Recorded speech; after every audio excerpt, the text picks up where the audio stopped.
స్వాతంత్ర సమరయోధులు బోయిన్పల్లి వెంకటరామారావు 104వ జయంతి వేడుకలు కరీంనగర్లో ఘనంగా నిర్వహించారు. నగరంలోని పద్మనాయక కళ్యాణ మండపంలో జరిగిన వేడుకలకు ముఖ్య అతిథులుగా సిబిఐ మాజీ అధికారి జేడి లక్ష్మీనారాయణ, మాజీ స్పీకర్ మధుసూదనాచారి, మాజీ మంత్రి కొప్పుల ఈశ్వర్, అందశ్రీ హాజరయ్యారు. బొవేరా కవితా పురస్కారాన్ని ప్రజాయుద్ధనక గద్దర్కు అంకితమిచ్చారు.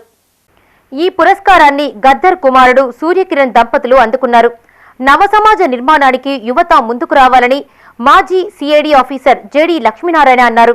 యువత ఖచ్చితమైన నిర్ణయం తీసుకుంటే బ్రహ్మాండమైన భారతదేశాన్ని నిర్మించగలమని చెప్పారు. యువతీ యువకులకు పుస్తక పఠనం అత్యవసరమని చెప్పారు. బొవేరా నిత్య విద్యార్థిగా ఉండేవారని, పుస్తకాలు చదువుతుండేవారని గుర్తు చేశారు. బీహార్లోని చంపారణ్ అనే సత్యాగ్రహం జరిగిన ప్రాంతాన్ని బొవేరా సందర్శించారని చెప్పారు. సమాజంలో జరిగే అన్యాయానికి స్పందించడం యువతకు ముఖ్య లక్షణమని తెలిపారు. వయోజన విద్య, మద్యపాన నిషేధం, హిందీ ప్రచారంపై బొవేరా కృషి చేశారని గుర్తు చేశారు.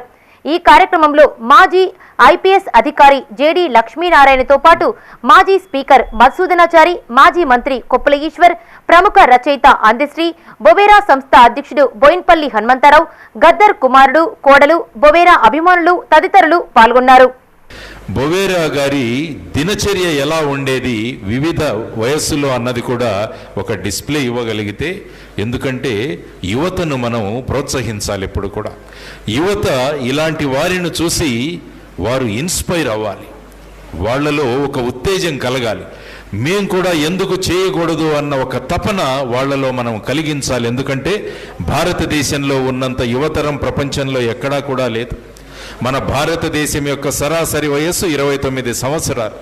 సుమారుగా 75% మంది భారతీయులు 29 సంవత్సరాల కన్నా తక్కువగా ఉన్న వాళ్ళు ఉన్నారు. కాబట్టి ఇటువంటి భారతదేశంలో ఉన్న యువతరాన్ని గనక మనం ప్రోత్సహించగలిగితే ఏమవుతుంది అన్నది మనం అందరం కూడా ఆలోచించాలి.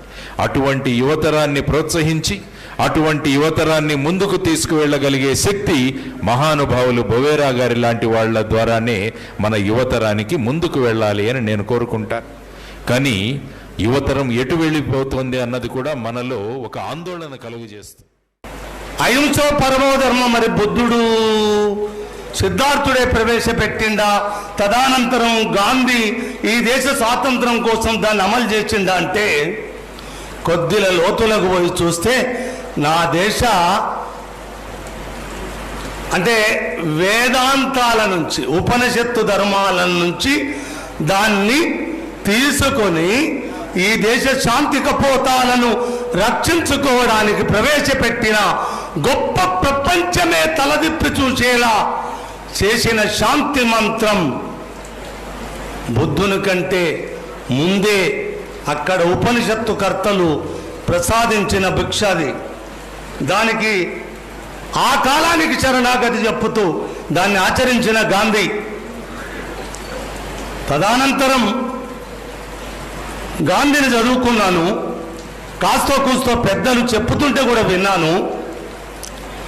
ఒక్క మాట చెప్పాలి, సార్ చెప్పింది కదా 360 డిగ్రీల లీడర్షిప్ ఎలా ఉంటుందని.